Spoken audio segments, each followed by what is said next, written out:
بسم الله الرحمن الرحيم. الحمد لله والصلاة والسلام على رسول الله صلى الله تعالى عليه وسلم. ربنا أرنا الحق حقا وارزقنا اتباعه، وأرنا الباطل باطلا وارزقنا اجتنابه. ربنا آتنا في الدنيا حسنة وفي الآخرة حسنة وقنا عذاب النار. برزان وخوشویستانم داوام لذاتی پاکی پەروەردگار ئاسایش بەسەر ڕۆح و دڵ و دەروون و جەستە و ماڵمانە ببارێنێ.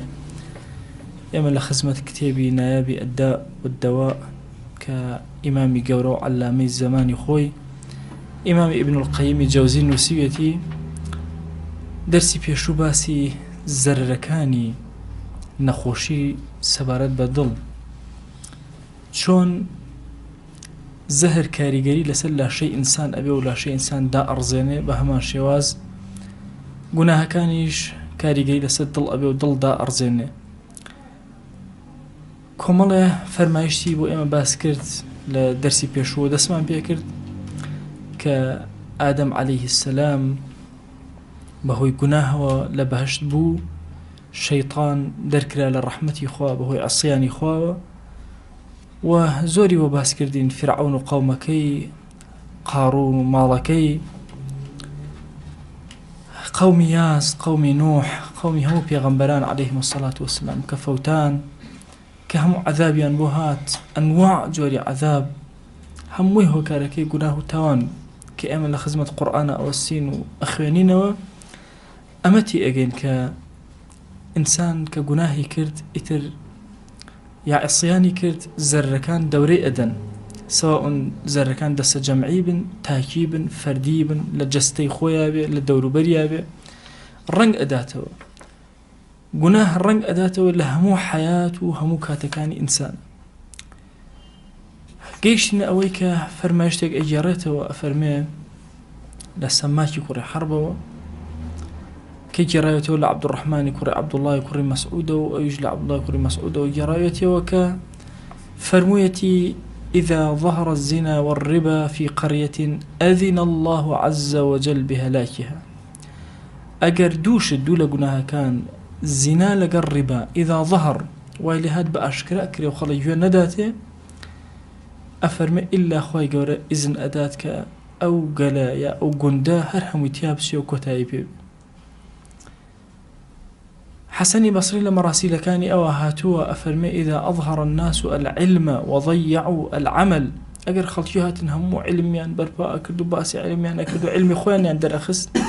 كردوان نبو وتحابوا بالألسن. كاتك أجشتن بيكتر بزمان يكتريان أحبان وخوش بيستو زمان شيرين لقال يكترا، وتباغضوا بالقلوب بلام دلكان يعني رقيان لا يكتربوا، وتقاطعوا بالأرحام قطيع الرحم يعني كرد، خزموا كسكار هم بشتيان ليك كرد، لعنهم الله عز وجل عند ذلك. خوا لم كاتا لعنتي يعني ليك دوريان أخاته للرحم خوي، فأصمهم وأعمى أبصارهم. كريان أكا كوريان أكا وتحقنا بسن كورا بن لا أسيبين حقا كاتيك لي بسر قمراي كوتايان بيت جاء أو صفتان زور خطر لهر قوم قلك هبت. علم هولدان بو علم كرده ونكرده، زماني شيرين ضلي ناشيرين، نبوني صلي رحم لبينا. بو إنسان كاتك هندي قناهي كرد ويسي رب العالمين لي خوش بو توبي كرد، يكيق لكاركاني يبريتي بلا صلي الرحم هندي لخزم كسو وانا بسر كاتو لعل اللي يكيق لصلي الرحمة كان أخوي قرأ رحمته بزي خوي بسري أبارن. لسنن ابن ماجه هاتوا كعمر كوري خطاب رضا ورحمة خوي إليه عبد الله كوري عمر كابو من أجرته أفرمي من يكيق من لدكسك كهجت من كردبو لقال بيغمريانا صلى الله عليه وسلم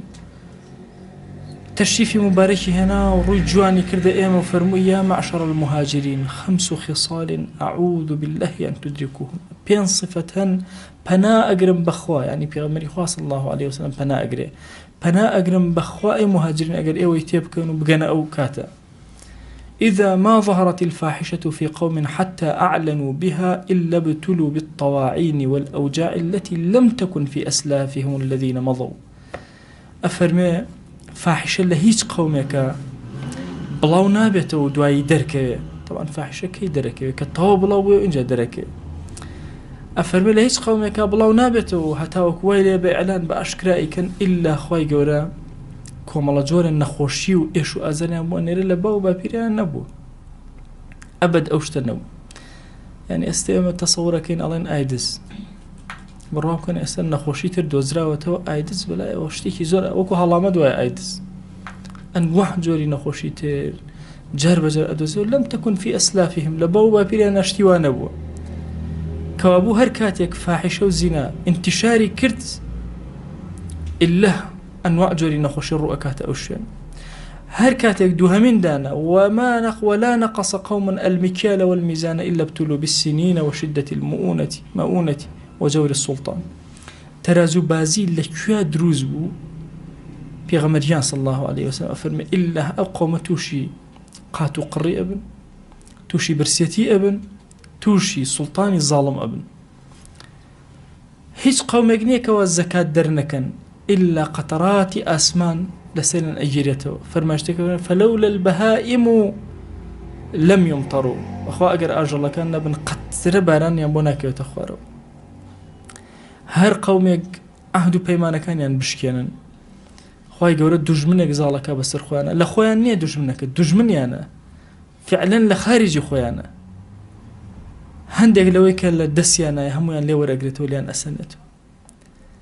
هەر کاتێکیش ئەئیمە و گەورەکان و مەلاکان و عالمەکان بە کتابی خوا هاتن ئەمان جێبەجێ نەکرد ئیشیان بە کتابی خوا نەکرد ئللا خوای گەورە شەڕ و ناکۆکی ئەخاتە بینی خۆیانەوە خۆیان بۆ خۆیان مەشغوڵە بن بە یەکترەوە ئاگیان لە هیچ شتێک نامێن عەبدوڵای کوڕی مەسعود بۆمان ئەگێڕێتەوە لە باوکیەوە ئەفەرمێ يعني أبي عبيدي كري عبد الله كري مسعود لباكي وك عبد الله كري مسعود كعلى بيغمريان صلى الله عليه وسلم فرمي إن من كان قبلكم كان إذا عمل العامل فيهم بالخطيئة جاءه الناهي تعذيرا قال كاني بيج إيوه أجر كسي هلايك بكرده وغلطيك بكرده يكسر كسي كنهي أكل منكر أهات تعذير أكل نكي أو هلا نكي هر أم كسي كتعذيري أكل كأنما نبايدي ونبوران بياني لقال يا دائنش لقال يا أي خوار دوا كأنما هيج روينا دوا وتنهي لمنكر ينزور بالسوق سير أكل كأنه لم يره على خطيئة بالأمس كأنما بحياتي قناهي شي نكردو فلما رأى الله ذلك منهم كخواي قوراء أعمي لي بينين بمشي وزأكا ضرب بقلوب بعضهم على بعض ثم لعنهم على لسان نبيهم داود وعيسى بن مريم دلكاني كرنا درجي كثير إن جال سر زماني بيغمبران عليهم الصلاة والسلام داود وعيسى هدو كان لعنتيان لكرن أو قوم ذلك بما عصوا وكانوا يعتدون ونعصيان إخوان كردوا تجاوزيان كرد إن جاء روي كرده حاولان فرموي والذي نفس محمد بيده قسم بو كسيك جاني محمد المصطفى عليه الصلاة والسلام بدسته فرمان أكن بچاكا ريقري أكن لخرابا ولتأخذن على يد السفيه دسي أو كسيك وان نزان إقرن ويغلدنك ولا تأطرنه على الحق أطرا بزور إيه النوى السر حق الريشي أكنوا أو ليضربن الله بقلوب بعضكم على بعض ثم ليلعنكم كما لعنهم أجناد دلكانتان أكات الدجي يكتروا دوايش خوي ورخوي لعنتان ديك زور كبير بكردوك قومي كرت بؤوا دجبيك وخور وكسكسي ناوي هموي بشتي بچوك وخوي مشغولك وحزبي بچوك وعقلي بچوك باشاي بچوك ورعيتي بچوك أمو إلا أبي قناهك هبه لبشتي بردوه هموان توبي ليبك هتاوكو دلكان أمكيوتو يكثير يان أوتا ما فرمان بچاكا ورقري كدن خراب ما نقصانيك هي لشوينكي دعوه بانقواز ما نبوي أو خلق جيرو دو أبي إلا شارسري أو خالك نجا ملة أكيوتو وآستي كجوروش بچوكي تيابه كحرمتي تيابه كبزان شيء كان همي بيت يك توجه أنا ستو تصور كان يكس هبه لكل سنة بلا من نجتماني خوجنا باش هم أحزاب ونعزان وهم يوقسيك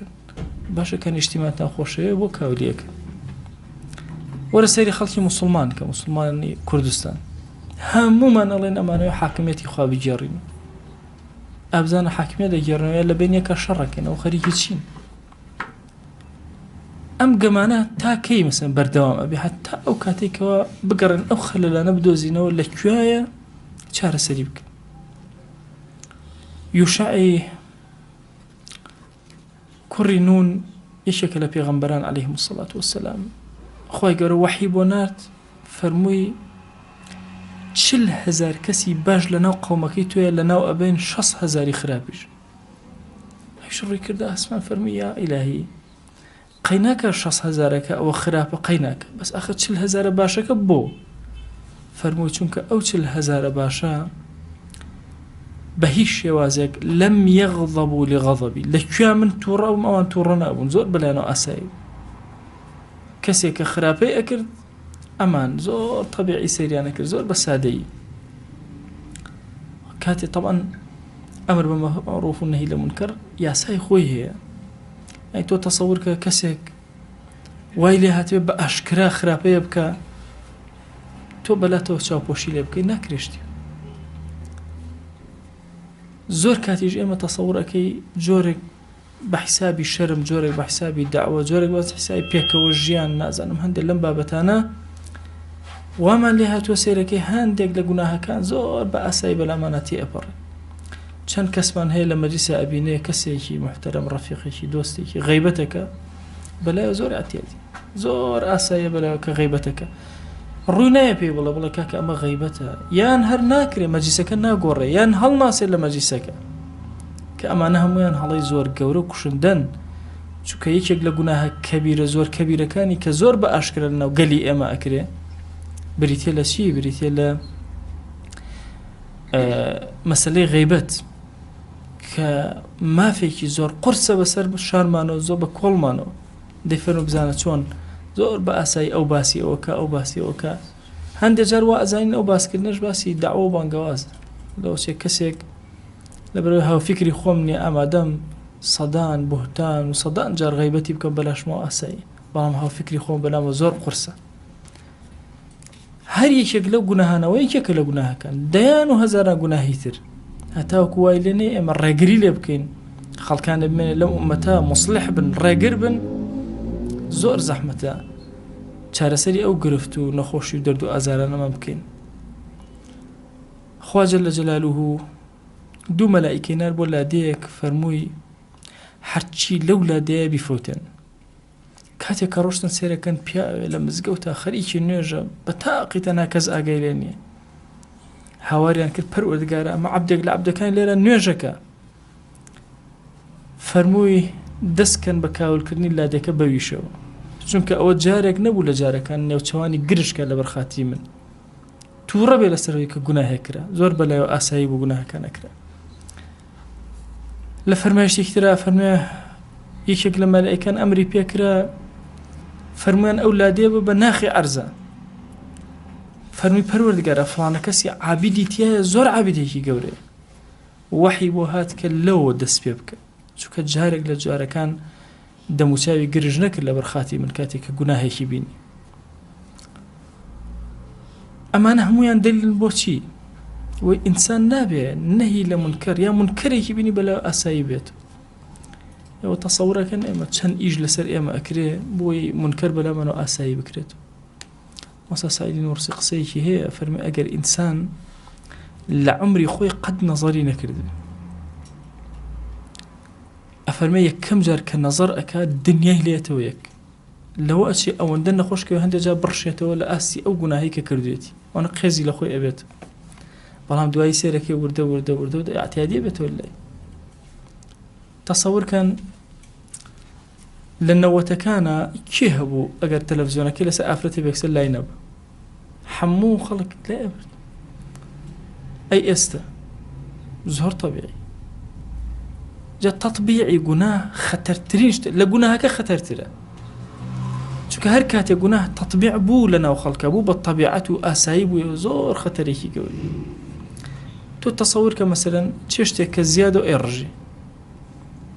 لە ئەوڵەوە ئەگەر یەکەم جار بێ و ئەم چێشتە بڕژی زۆر بەلاتەوە زەحمەت ئەی دوایی وردە زۆر بەلاتەوە طبیعی ئێڕژی و دەروونت هەز بە ئازارێ ناکات بەلاتەوە زۆر ئاساییەکەوە ئێڕژ زۆری تر لەم بابەتانە یعنی تەطبیعی گوناه زۆر خەتەرە وای لێ دوایی تۆ هەز ناکەی ئەسڵەن منکەرێ ئەکرێتە وەکو منکەرەکە چارەسەرکە کاتێک ئەزانی هەمومان استحقاقی عەذابێکی زۆر گەورە ئەبی داود عەلەیهی سەلام هەڵەیەکی کرد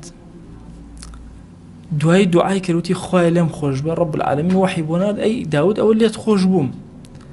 بەڵام ئەم عەیبەی گوناهەی تۆ لەناو بەنی ئیسرائیلە ئەهێڵمەوە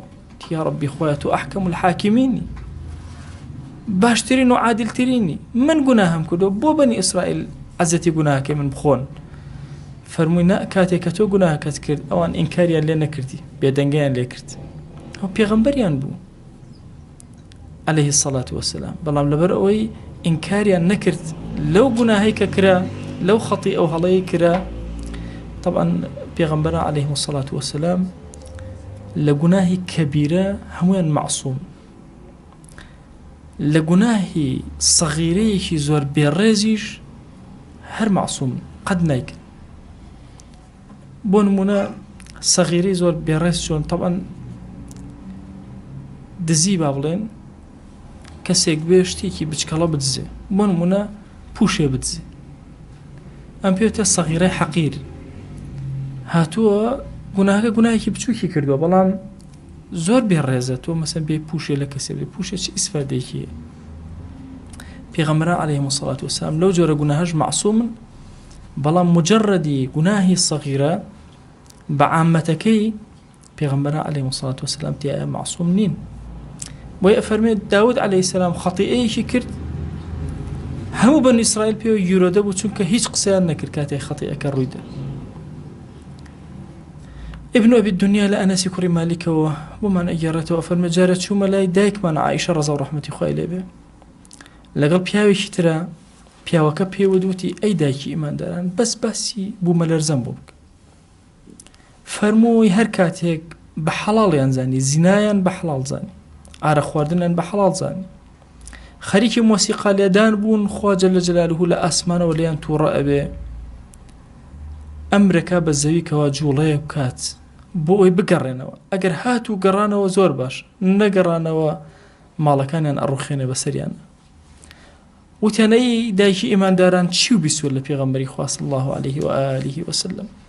ئایا خوا عەزابیان ئەدا فەرمووی بەڵێ بەڵام ئەمە ئەبێتە مەوعیزە و ڕەحمەتێکی زۆر گەورە بۆ ئیماندارەکان ئەبێتە نەکال و عەذاب و سوختی خوا بەسەر کافرەکانیانە واتە ئەمانەی کە هەمووان پێکەوەن هەمووان پێکەوە ئەفەوتێن بەڵام ئەوەندەیە ئەبێتە مای لێبوردەی گوناه بۆ ئیمانداران و ئەبێتە سەخەتی خوا بەسەر کافران ئەنەسی کوڕی مالیک ئەفەرمێ بەخوا ئەو حەدیثم کە بیست ئەفەرمێ لە دوای پێغەمبەری خوا صلی الله علیه وسلم هیچ فەرمایشتێ نەبوو ئەوەنە دڵخۆشم کە بە ئەندازی ئەو قسەی دایکمان عایشە ڕەضا و ڕەحمەتی خوای لێ بێ کە فەرمووی قەینە ئەفەوتێن بەوە ڕازی بووم بەڵام ئەوە ئەکاتە کەفارەتی گوناه و ڕەحمەتی خوا بەسەریانەوە کاتێک کە ئەفەوتێن لە زمانی پێغەمبەریان صلی الله علیه وسلم بوو مەلەرزە ڕوویدا دەستی مبارەکی خستە سەر زەوی فەرمووی ئوسکونی هێواش بەرەوە هادئ بەرەوە فإنه لم يأني لك بعد هێشتا کاتت هاتووە بجوڵێ بوەستە اینجا ڕووی کردە هاوڵان فەرمووی إن ربكم ليستعتبكم فأعتبوه هەمزەیەکمان هەیە لە زمانی عەرەبەیە پێوترێ هەمزەی سەلب هەندێ وشە هەیە بەو هەمزەیە معناکە عەکسە بێت بۆ نمونە قەسەتە بە معنای زوڵمیە ئەقسەتە بە معنای چییە بە معنای عەدالەتی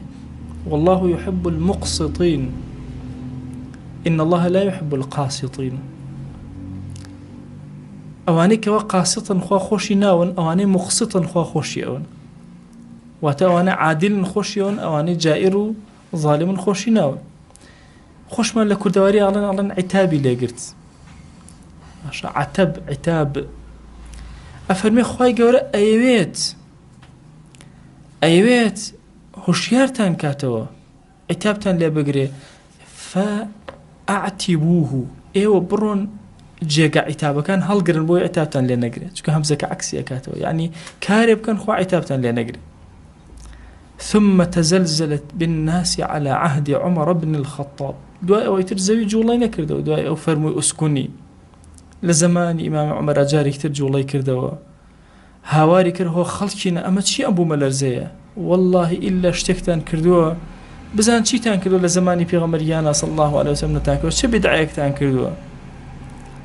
فەرمووی قەسەم بەو کەسێک کە نەفسی منی بەدەستە ئەگەر ئەم جارە بوومە لەرزە ڕوو بدا ئیتر لەگەڵ ئێوە دانەنیشم سەری خۆم هەڵەگرم لێتان دوورەکەومەوە لە مەناقیبی عومەرە هاتووە ئیبن ئەبی دونیا ومان ئەگێڕێتەوە فەرمێ زەوی لە عەهدی عومەرە جوڵا دەستی تون کوتا بە زەویە فەرمووی چیتە مالەکی چیتە ئەما ئینەها لەو کانەت القیامەت حدثت ئەخبارەها چیتە مەگەر قیامەت هاتووە ئەتەوێ هەموو هەواڵەکانی خۆتمان بۆ بگێڕیتەوە سمعت رسول الله صلى الله عليه وآله وسلم يقول إذا كان يوم القيامة فليس فيها ذراع ولا شبر إلا وهو ينطق أقل روجي قيامة هات هيج بالو قزيق نامنه هيج بستيق نامنه إلا قساك قسا الزوي تحدث أخبارها خبر كان إخوة إجارته تصور كان أقل مشتي الزوي أو بخيت سردست بڵێ ئادەی خەبەراتی خۆتم بۆ بگەڕەوە چەند مەلیکە بینیوە خوا ئەزانە چەند مەلیکی بینیوە چەند مەلیکتیان نێژراوە چەند کەستیان نێژراوە چیت بینی کێت بینی چەند عابد سوژدەیان لەسەر بردی چەند کەس تۆیان کرد بە تەیموم چەند کەس بەهۆی تۆوە خۆیان لە خۆیان ڕازی کرد چەند کەس بەهۆی تۆوە جەهەنەمیان کڕی ئەبێت چیمان بۆ بگێڕێتەوە چیمان بۆ باس کرد بۆ ئینسان کاتێک کە سەفراتەکە هەندێک جار ئێستا لەوەشە کاتیەوە ناتبێت زەوی قسە لەگەڵ ئێمەکە بەڵام کاتیەوەی ئێمە قسەی لەگەڵاکەین ئەی زەوی کێ هاتە سەر تۆ چۆن هاتە سەر تۆ جاری وا هەیە ئەچیت لە شوێنەکە دانیشی پێت وایە ئەمە بەردەڵانە هەر ئاوا بەرد بووە خوا ئەزانێ ئەم شوێنە چەند مەلیکتی ئەژیە و کۆتایی پێ هاتووە هەموو ئەوانە لە ڕۆژی قیامەتە یەومەئیذ تحدث ئەخبارها هەموو خەبەرەکان ئەگێڕێتەوە زەوی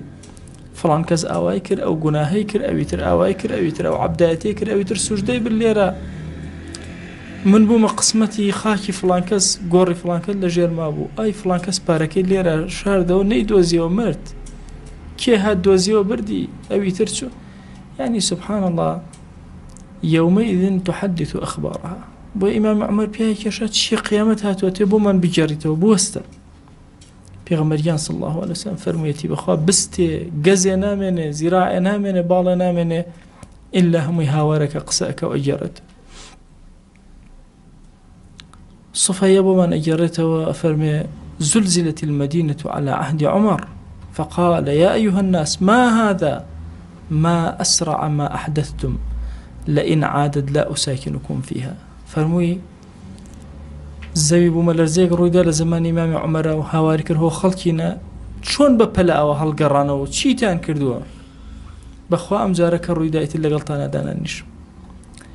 كعب أفرمي إنما زلزلت الأرض إذا عمل فيها بالمعاصي فترعد فرقا من الرب جل جلاله أن يطلع عليها أفرمي كاتك وابو من لرزر رؤدا كعب أفرمي كاتك رؤدا كوا قناه أكرم معاصي برزكريته أفرمي للشرم لبردم رب العالمين الزوي أو جولا وحركة أكا شرم أكا كرب العالمين أو جورا معاصيان البينة بسر بشتي أو بوي أفرمي أو جولا وحركة أكا عمر كور عبد العزيز بو همو شاركاني نوسي أما بعد لدواي بسم الله والحمد لله والصلاة والسلام فإن هذا الرجف شيء يعاتب الله به على عباده فرمي أم جولا وحركة الزوي إلا اشتيك أخوة عتاب من لأقري وقد كتبت إلى الأمصار أن يخرجوا في يوم كذا وكذا في شهر كذا وكذا فرمي أمرم كردو لهمو شوينة كان وخلق بشيت درو ولا روجي فلانية لمانجي فلانة أو أندي روج أبي همو كس بشيت درو ولا مالا كان يخويا فمن كان عنده شيء فليتصدق به حش كس هرشي هي بابي بخشي بو أم مصيبة من لكولك فإن الله عز وجل يقول قد أفلح من تزكى وذكر اسم ربه فصل أو كسا شادمان وخوشبخت براوية كتسكي نفسي خوي أكا كناوي پروردگاري إهنه وذكري أكا کە نوێژەکانی جێبەجێەکە. وقولوا كما قال آدم دعاك آدم بخوين ربنا ظلمنا أنفسنا وإن لم تغفر لنا وترحمنا لنكونن من الخاسرين. عمر كور عبد العزيز خلقي فيريم دعاء كر هاوار كان بم دعاء آدم باش مخواله من أبوري خويا ظلم ما كر ولا نفسي خومان أجر تولي من نبوري رحم من بينكي والله أمل خسر من دان أبين.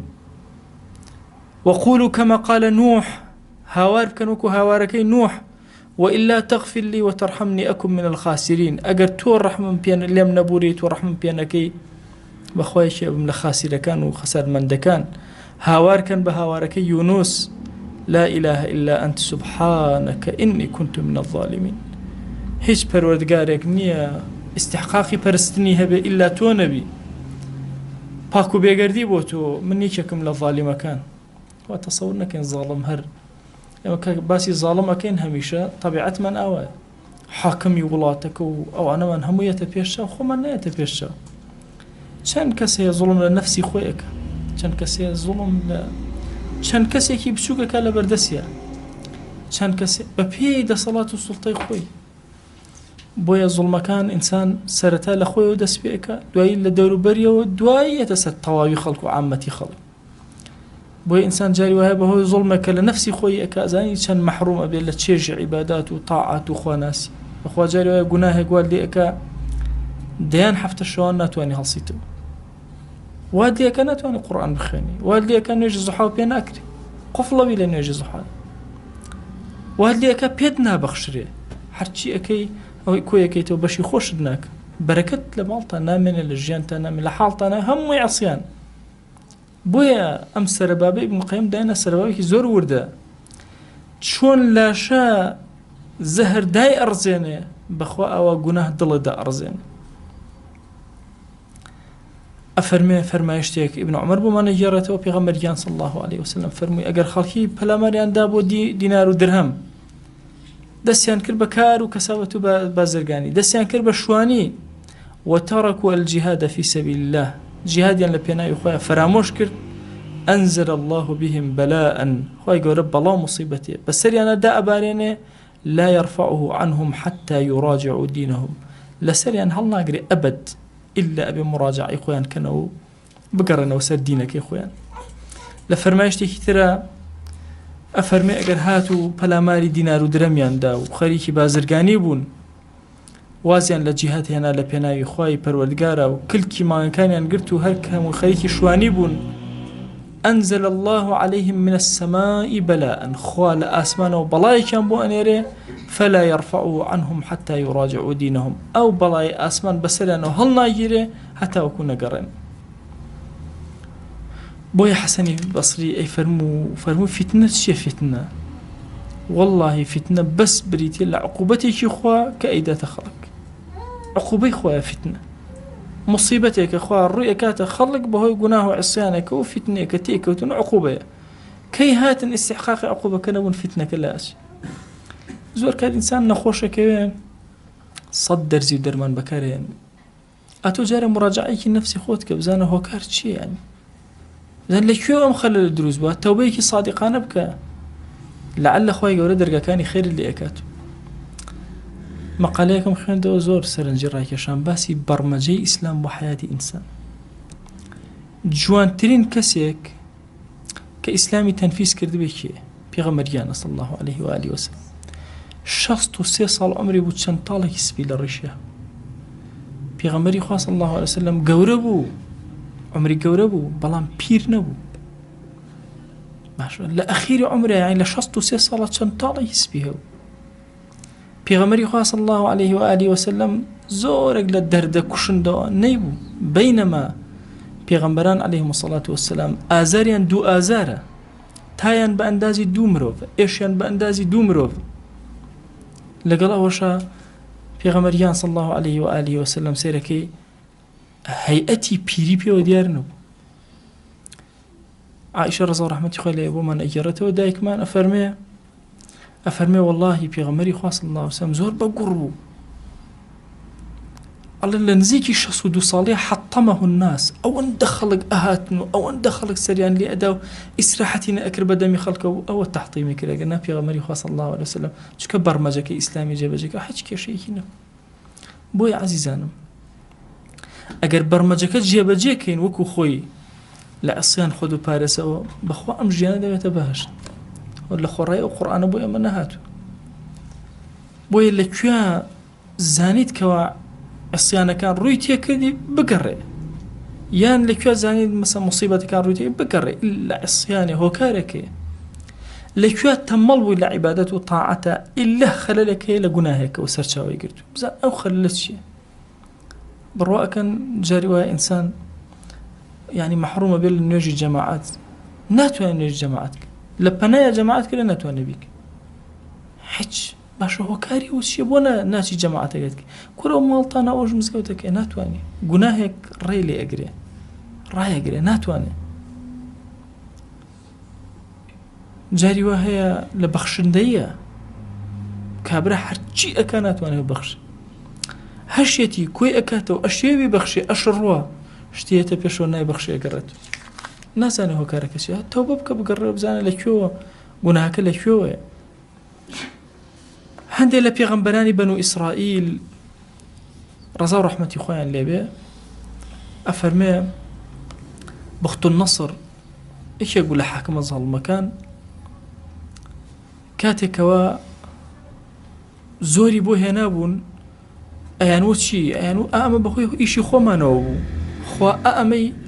ناردە سەرمانکەوە پەروەردگارە تۆ ناناسی و ڕەحمیش بە ئێمە ناکە. ئەفەرمە جارە بەختۆ النەسر دانیال پێغەمبەری کرد پێوت وتی ئەوە چی وای کردووە کە من زاڵبم بەسەر قەومەکەی تۆیە فەرمووی عظم خەطیئەتیکە وظلم قومی ئەنفوسەهم دووشت یەکەم تۆ هەڵەیەکی زۆر گەورە ئەەکەی دووەم قەومەکەشم زوڵم لە نەفسی خۆیانەکەن و خوای گەورە تۆی زاڵمی هێناوە بۆ سەر سەریان. ئەفەرمێ خوای گەورە کە ویستی قەومێک عقوبە بدە مناڵەکانیان ئەفەوتێنێ خێزان و ژنەکانیان مناڵیان نابێ بۆی کاتێ بەڵاو مصیبەت ڕووی تێکردن کەسێکی تیان نەبێت جێگەی ڕەحمەت و بەزەی واتە زەمەنە یەتە پێشەوە بەس مناڵەکان ئەمێنەوە کە جێ ڕەحمەت و بەزەی و کەڕەمی ڕەب العالەمین. بۆیە کاتی ئەسحاب کە هیجرەتیان کرد بۆ ناو مەدینەی مونەوەڕە ئەوە بوو مناڵیان نەبوو طبعاً غەمێکی زۆر گەورە دایگرت ئەترسان لەوەی کە خۆی گەورە عقوبەی دابن. بۆیە کاتێ عەبدوڵڵا لەدایک بوو بۆ پێوترا حەواری پێغەمبەری خوا صلی الله عليه وسلم ئەفەرمێ پێغەمبەری خوا صلی الله عليه و آله وسلم زۆر دڵخۆش بوو بە لەدایک بوونی زۆر خۆشحاڵ بوو بە لەدایک بوونی. ئێمەش وەڵاهی لەکوێ زانیمان مناڵ لەناو مەجالیسان نەما لەناو مزگەوتان نەما لەناو تەسەوورکەوە غەزەبی خوا ڕوئەکاتە ئەو شوێنە ئیلا زۆر کات هەندێک طەبیعات ینی وڵاتی ئێمە سوبحان الله وڵاتێکە لە هەموو لایەکەوە گیرۆدە بووین ئیلا خەلەلێکمان هەیە بێ چارەسەریکە بەخوا ئێستا بۆیە هەموو مزگەوتێک ئەوەندەی کەسی نەفسیتیا وایە بۆی مناڵ هێواش کاتەوە پیر هێواش کاتەوە تەسەوور نەکە گریمانەوە دەوڵەتەکە بێکەڵکە خۆی خۆمان ئێمەی موسڵمان بۆ بەکەڵک نین لە مالیزیا چەندین کەس دا ئەمەزرێ بەس ئیشی ئەوەیە مناڵ هێواش کاتەوە لەناو مزگەوت یعنی پسپۆڕە لەوەی مناڵ هێواش کات. دۆستێکم مناڵێکی بە دەنگی بەرز قسەیە کرد بەسم لە کەسی پسپۆڕە یعنی دەنگ بەرزێکی بێکەڵک ئەهلی گەڕک و هەموو ئەیبیست هەر شتێک داوای ئاوی بکردەیە ئاوم بۆ بێنن هاوارێکە زنوختە چوون باش باش ئەمە ئەی هاوار وەرە ئەمە چۆن چارەسەرکەی دوعای ئەکرد کوورە ئەیهێنا ئەیبرد دوای کوڕێک پێیوەتی و میوانێکی ماسا ئیزنەی ئەم مناڵە هێواشکەمەوە بچی کوورەجا هەم مەمنونیشتە ئەوە بەچی هێواشە بێتەوە قوڕێکی پێوە ئەڵێ ئەنەڕێن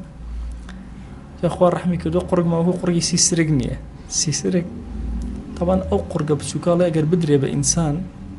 لەم سەرزەوی هاواری کرد ئەو سەری زەوی گوێلێ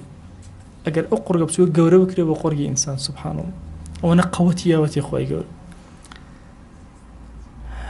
ئەوی دوای ئەم پیاوە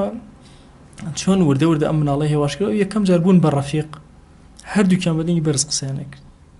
ئەڵێ ئەمیش دەنگی بەرزە کردەوە ئەو دەنگی بەرزە ئەمیش زیاتر دەنگی بەرزە کردەوە ئەی دوایی ئەم بە سووکی قسەی لەگەڵاکە ئەڵێ مناڵەکەش بە سووکی ئەو شتم بۆ بێنەوە مناڵی باشە دەی ئەی دوای اینجا مناڵەکە دەنگی بەرز نەبوو باش ئێستا گەورەیە تەواو مناڵەکە ئەو کاتە بە بیرمە کە ئێمە فەقێ بوون لە ڕانیە هەنوو ئێستش ئەو مناڵە بە هێواشی قسەیەکە بە نەرمی قسەیەک بۆی ئەو میوانیانەوە هەر ئەوە بەهادی لەگەڵێ بۆیە وەرە ئەمەرە مزگەوتەکانی ئەوە بینە مناڵ کە ئەبێ جوانترین نظامی فێر بکرێ بۆی بێتە ناو مزگەوتەوە تەقدیسی ئەم شوێنە بکە ئێمە دەڵێ گەڕێکا کە مناڵە بابێتە ناو مزگەوتەوە حورمەتی مزگەوتە شکێ دوای ئەو مناڵە هەیبەتی مزگەوت نازانێت کە گەورە علی عارف دکتۆر علی عارف پیاوێکی زۆر گەورەی کوردە لە مالیزیایە مؤسسی کۆلێژی ئیمامی عەظەمە جارێ بۆی گێڕامەوە ئەو لە مالیزیا دوعامە کرد ئەوە دەستم دانا جایەکتر عەرزم کردن ئەو کەسێک هات گەنجێک ئەوە دەستی بەرزکردنەوە وتی ئاوا دوعاکە ئاوا دەست بەرزکەرەوە ئەو دوای دوعاکان ئەوی مناقەشەم نەبوو لەگەڵیان ئەمە پرۆفیسۆرە لە دینە ئەوانە ئەوە دەستم بەرز کردەوە ئەوی دوای دوعاکان وتیەوە تۆ تازە موسڵمان بووی نازانی دوعا بکەی پیاوێک عمری سەرف کردووە لە هەموو مالیزیا یەکێک نابینێ قەت ڕاکێشە لە ناو مزگەوت تەسەوورەکە بڕۆ لە تورکیا بزانە کەسێکە بینی قەت ڕاکێشێ کەسێکە بینی بە چوار مشقی لە مزگەوتە دابنیشی ئێمە تەسەوورەکەین ئەدەب ئەوەیە کاکە دەرگای مزگەوتەکان بکەنەوە بۆ مناڵ کاکە دەرگای بۆ بکەرەوە بەڵام فێری نظامی کە لە ناو مزگەوتە بەخوا جاران خەڵکیان چۆن قورئانەدا ئەن وەرە ناو مزگەوت قورئان بخۆ کەس جورئەتی ناکرد لە ناو مزگەوتە قورئان بخۆ تعظیمی مزگەوت کراوە ئەی ئێستا ئەچێتە ناو مزگەوتەوە کەم جەریمە هەیە ئەیکە خەیاڵیان نییە بۆ جاران بە حەیاتی کەسێک دەتوانێت بە پێڵاوە قاز بنەوە فەرشی مزگەوتە ئێستا جاری وایە بینی کەسێکی ئاسایش بە پێڵاو خۆیەکە بە ناو مزگەوت وەڵا ئەمرم پێکراوە ئەمری خۆت و ئامیرەکەشن نەمێت یعنی سبحان الله ئەمە هۆکارەکەی چییە ینی هەیبەتی مزگەوت کەم بۆتەوە وەیە کە تۆ ئیشەکەی ئەو مناڵانە بەرەکەتی ناو مزگەوتن بەس بەو خۆیان بێ ئادابێدا بدرێن حرمەتێکی مزگەوت و قورئان بگرن تەسەوور نەکرد کورە باو باپیرمان بە قورئان لە مەجلیسێکە هەبووە خەڵک هەر هەمووی ئەوە هەڵەسایەوە کورە خەڵک دەستێگر بەسەر سەریەوە ئەوەندە ڕێز لە قورئانە گیرە ئەی ئێستا زۆر تەبیعی من خۆم بینیمە قورئان گەنج ئاوە خسوێ سەر ئاوی دیواری سەر ئاوی مزگەوتی چوو بۆ سەر ئاو دوایات و دەرهەڵی گرۆ خسوێ گیرفان باشە ئەوە لە چ دین و لە چ ئەوەیەکە هەیە بۆیە کتێبێک هەیە ئیسترداد و عومەر ئەفەرمێ گەر عومەر بگەڕێتەوە ئیسترجاع و عومەر گەڕانەوەی عومەری کوڕی خەتاب ئەڵێ بگەڕێتەوە شمشێری دەرێنە لە مزگەوتەکانەوە لە ئێمەوە دەست پێک ئەڵێ ئەمە ئەهلی دین نین ئەمە کوێنەرین هاتوو یعنی تۆ تەسەوور کە ئێمە حەز يعني بكل دڵ حەز ئەکەی مناڵەکە پەروەردە بێ لەسەر ئەو ئەخلاقە بەرزە تعظیمی دین ومن يعظم شعائر الله فإنها من تقوى القلوب بخوا أو كسي تعظيم الشعيري خواك أو الشيء تقوى ضل يويتي تعظيميك أم دش الكرني إما لو أتشي هوكاري هاتشي مصيبة من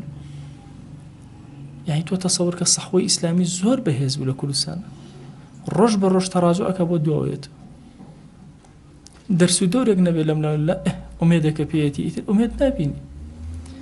أعلم هلبجي إما شيء وهو سيد درسي عام بدويك أو تراوته وكسيش مانونه ومخلق أهوى جويرته درسي عام يكم طوابه دواء أو يكتراته درسي عام بدواء